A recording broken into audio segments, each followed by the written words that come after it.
Welcome to On Purpose Ministries, where we, the Father, Son, and the Holy Spirit, help you, my brothers and sisters, find your purpose so you can live with purpose, walk in purpose, and do everything on purpose. I'm your sister Rashida, and we welcome you. So forgive me for any background noise that you may hear. But like I mentioned last week in the Esther word, the Father has given me this timeline of events expected to take place during it for a certain group of people. This word comes with prophetic warnings and as well as instructions. This word will serve as confirmation to those for whom it is for of things the Father has already been speaking to you about, things that He has already been revealing to you. This is not new information, it's just more insight, revelation, and clarity and confirmation on what God has already revealed to you. As I mentioned in the other word, this is the third time God has given me this prophecy to speak. But it has never been as detailed as it is now. But each time it only comes to pass for a small group of people. And I do believe that this will be the last time he has me to give it. It's always around the same time each year. But again, this is for a specific group of people. And we will discuss that in this word so there won't be any confusion, so that your hope won't be deferred. God is laying it all out for his children. So in the book of Esther, many events take place over a period of time. And I'm going to speak about the ones the Father highlighted to me, which is the removal of Vashti. Her royal estate was given to another who was deemed better than her, which is Esther.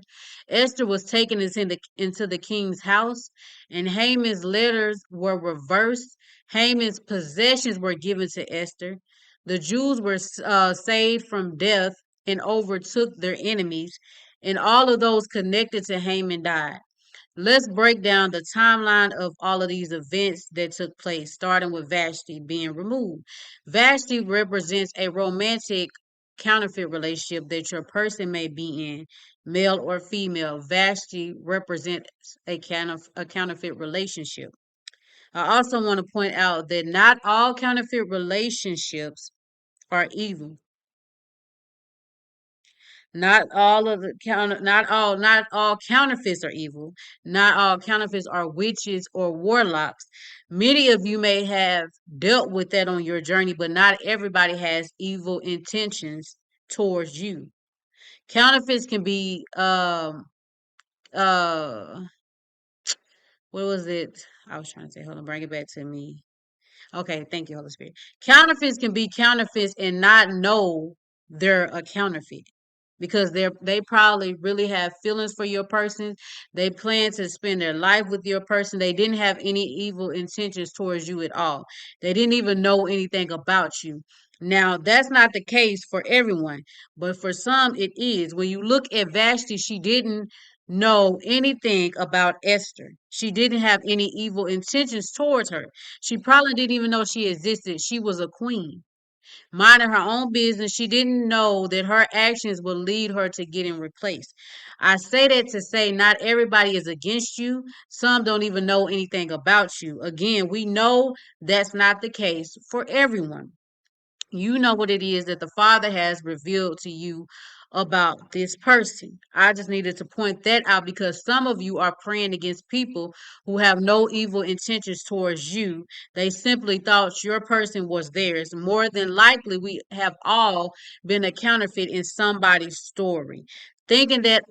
Thinking that that man or woman was for us when we were in the way of who God had for them, and we didn't have evil intentions. So be careful of what you pray and who you pray against. They could be a child of God just like you. Now, those with evil intentions and who are sent by the devil, God is going to deal with them. So the first thing that happened was that Vashti refused to honor the king's request. He sent for her and she refused to come because she was doing her own thing. She was having a party herself. She embarrassed him in front of many to see.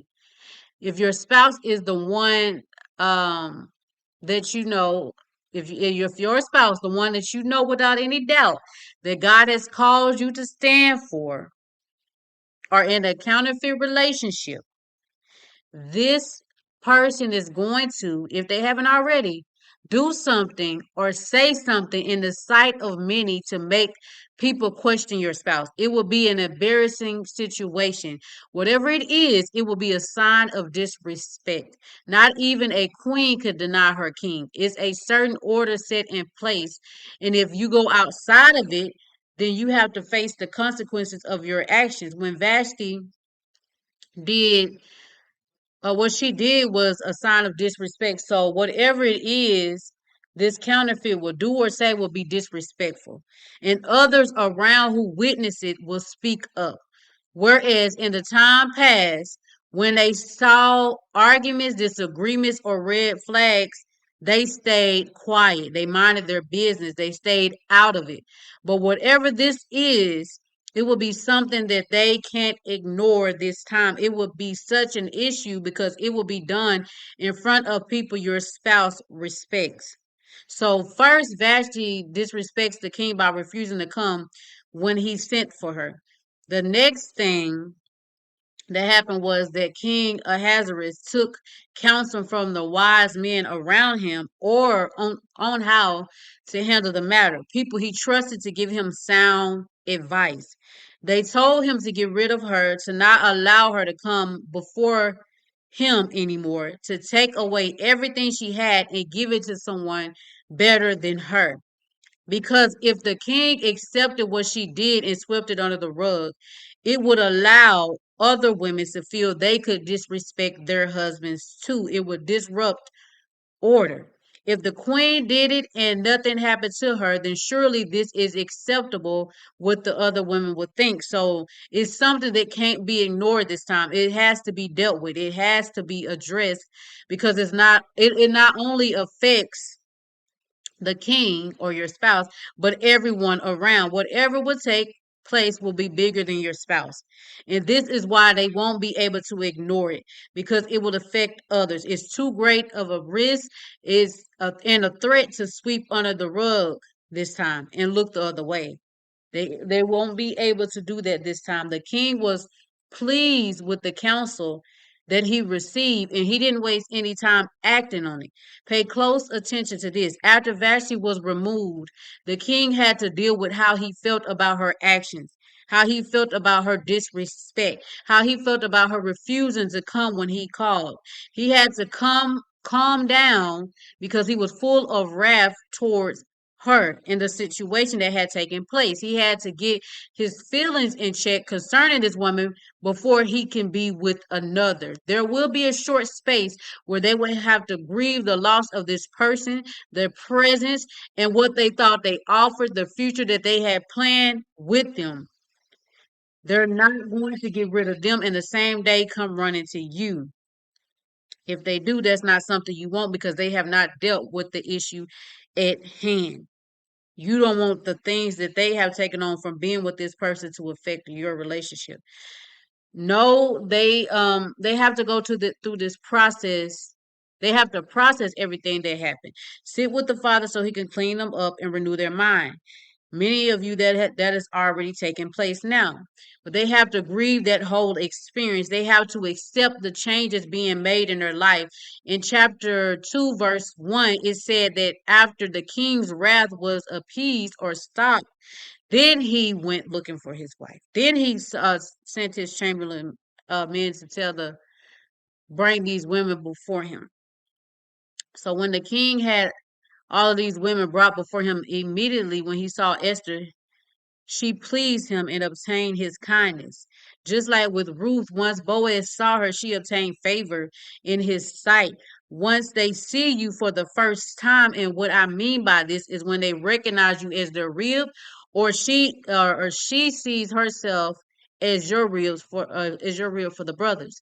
Then it will all make sense. But first, the counterfeit must be removed. If they're not in a relationship, then whatever has been distracting them must be removed. Whatever has been keeping them from you must be removed so that they can see you clearly. It doesn't mean they haven't been watching. It doesn't mean they don't know who you are. It doesn't mean that they cannot see you now. It's just as long as something or someone is blocking their view, they can only see what they're allowed to see.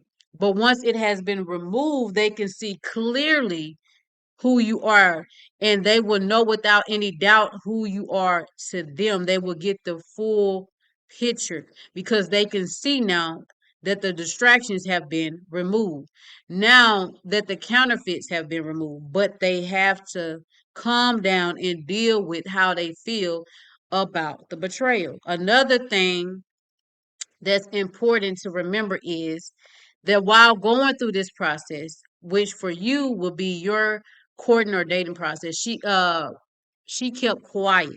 She did not tell anyone what she was doing until she became queen. When God brings you two before each other, be quiet about it. Resist the urge to tell anybody unless he gives you the green light to. Because not everyone will be happy for you and not everyone will understand. Until you two are united as husband and wife, be quiet. Until you two are reunited as husband and wife, be quiet. Esther didn't say a word because Mordecai instructed her not to, and the father is doing the same with you.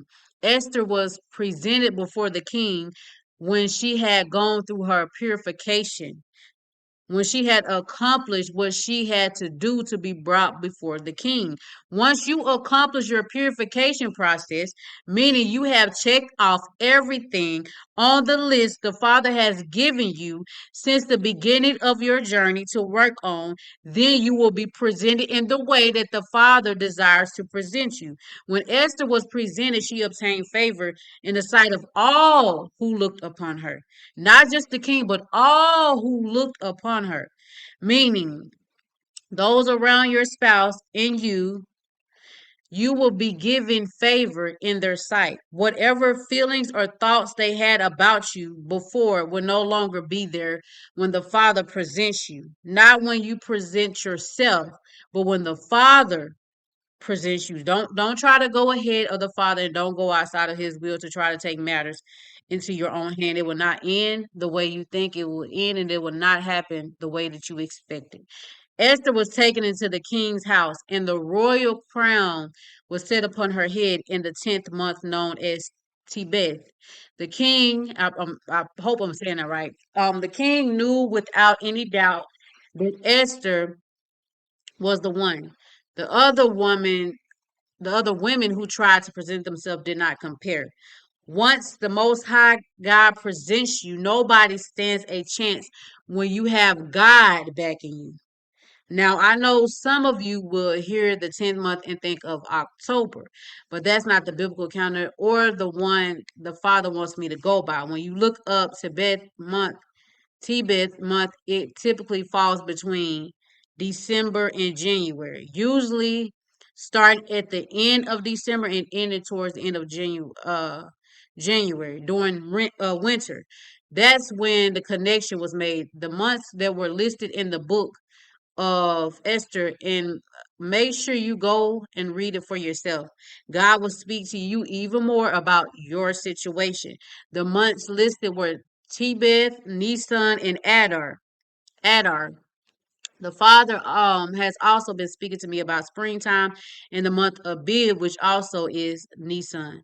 The revelation the Father has given me is that these unions that are attached to this word will take place and come together starting from winter to spring, starting from the end of December to the end of April. Only a few who will have a later harvest, who haven't been on this journey long or whose situation is more complicated, will be between May and June. I mean, like a small percentage of people will fall in that category. That's for those who still have quite a bit of work the Father needs to do in them. For the ones who are ready and have been working in the field, that part does not apply to you. So breathe, relax. So Tebeth is between December and January. Adar is between February and March. Nisan or Abib is between March and April. During this time, from the moment you and your spouse are brought together by God, not by you doing it at your own will. It has to be by God. That's the only way it's going to work. Not if they come before it's time and y'all try to make it work and then you keep falling out. That's not by God. Not if you try to come together before God has told you and y'all keep falling out. That is not by God. It has to be brought by God in order for this to work.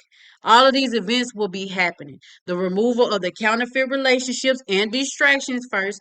Then they have to deal with their healing process. Then they will seek you out. Once you two are brought together, it will be about a 3-month process as far as you going from courting to marriage. God didn't say it will take 3 months for you to get married, but it will be in that time frame.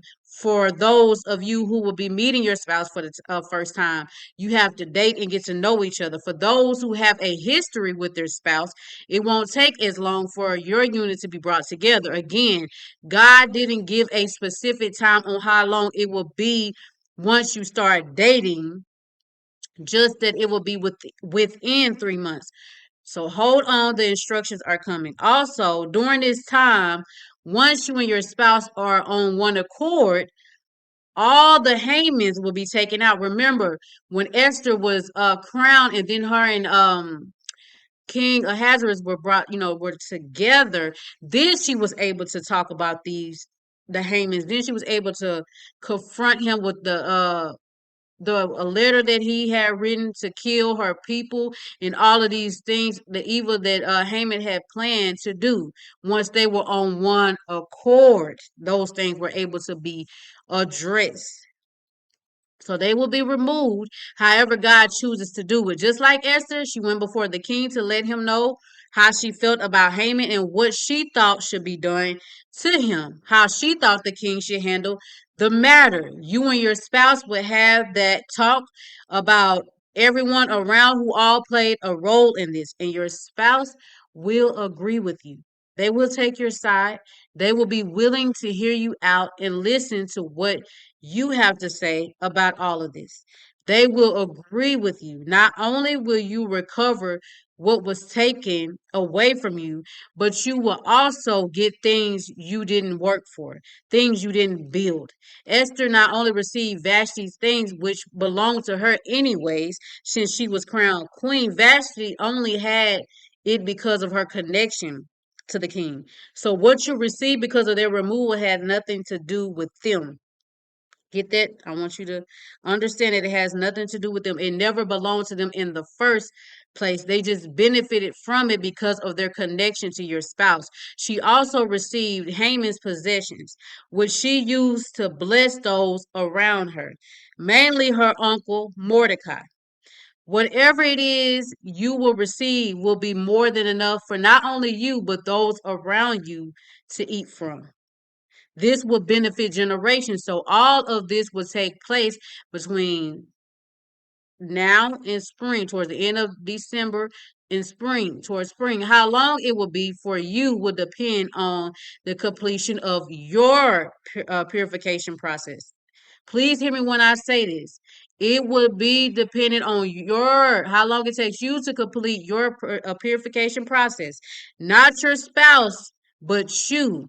What they have going on has nothing to do with you. They have nothing to do with how soon you will be presented. As long as you keep thinking it's not going to happen until they get it together. This is not going to work until they do this. They do that. No, no, no, no. It has nothing to do with them. While Esther was doing what she was doing, the king was doing what he was doing. While Ruth was doing what she was doing, Boaz was doing what he was doing. What they are doing has nothing to do with what God is telling you to do. So don't focus on what they're doing or not doing. You focus on your completion so that you can be presented. So how soon you will be presented, that part is all on you. God is positioning you to be presented. During this time, the resources you need will become available. The doors you have been knocking on for a long time will finally open. Now, new opportunities will be presented to you. Finances will increase and be released. God is establishing you in the place He has called you to. You will have everything you need to bring this to an end. Esther was handed everything to accomplish her purification process, and so will you, as long as you stay in your field. Here are the instructions that God has given to me for this word. So God wants you to do a 3-day fast with no food. That's 72 hours straight of no eating. Esther did a 3-day dry fast, but God is giving you these 3 options to choose from. You can do the 3-day dry fast if you're in good health and you're able to. You can do the 3 days water only, or you can do 3 days liquid fast of any liquids that you choose, but stay away from pops and unhealthy drinks. During those 3 days, remove all distractions so you can hear God clearly. Write down these prayer points and these instructions, and this is what you will cover over the 3 days. Number 1, ask God to reveal your purification list to you. Ask what it is you need to accomplish to be presented. Make sure you do it quickly. Don't put anything off and don't take your time doing it. Get it done. Number 2, ask God which season is your marriage season. Is it winter? Is it spring? Or do you fall in the late category between May and June? Ask for your specific time frame. When is your 3-month window? And how long do you have to get things done if you want to accomplish everything by this date? Make sure you get everything done before this date so that you will be prepared for all that God has for you. Number 3, ask God to reveal your Hamans to you, and is there anything He would like you to do regarding them? Likewise, also ask God to reveal any Hamans around your spouse that you should be aware of. You may think you have it all figured out, but still ask God, because I trust and believe there are still things that you are not aware of. Number 4, after the decree that Haman wrote was reversed, Esther put forth a new one that was sealed and could not be reversed. So put forth your decree concerning your spouse, concerning you, and concerning your marriage union that God has promised you. Not one that you made up for yourself, not one that you want for yourself, but the one that God has promised you. Put forth your decree, seal it with the blood of the Lamb, and declare that what was written cannot be reversed. It cannot be undone. Number 5, pray for your spouse's healing journey. Once Vashti and the distractions are removed, when they have to sit with themselves, pray that God what takes months will only take days or weeks for your spouse.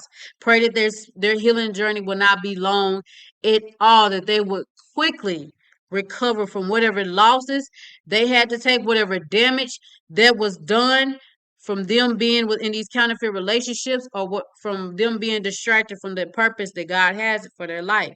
Whatever God puts on your spirit to pray concerning your marriage, cover it and make sure you pray against the spirit of delay, demonic opposition, demonic interference, and interruptions and any hindrances, so your hope won't be deferred.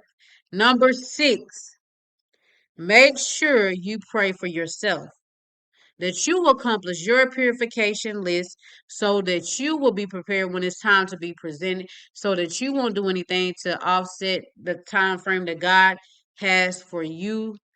Pray that God reveals, is there anything that could possibly come up to cause any delays, so that you can stay ahead of the delays and everything will arrive on time. So that's all the Father has given me to release.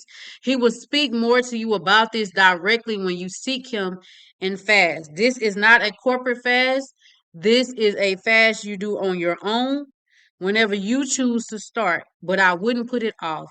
Also, I'm not a medical professional, so I'm only speaking what the Holy Spirit places on my spirit to speak when it comes to fasting. I'm not forcing anybody to fast. I'm not making anybody fast. Make sure you seek your medical provider before doing any fast, but also go to the great physician.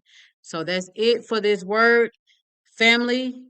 That is what the Father has released. Make sure you do the fast so that you can receive all of the instructions that you need. So I pray you all have a blessed day. And once again, thank each and every one of you for taking the time out to send words of encouragement, prayers, and soul and seeds. May the Most High God bless each and every one of you. Have an amazing day or night, where whatever time it is where you are at. Shalom.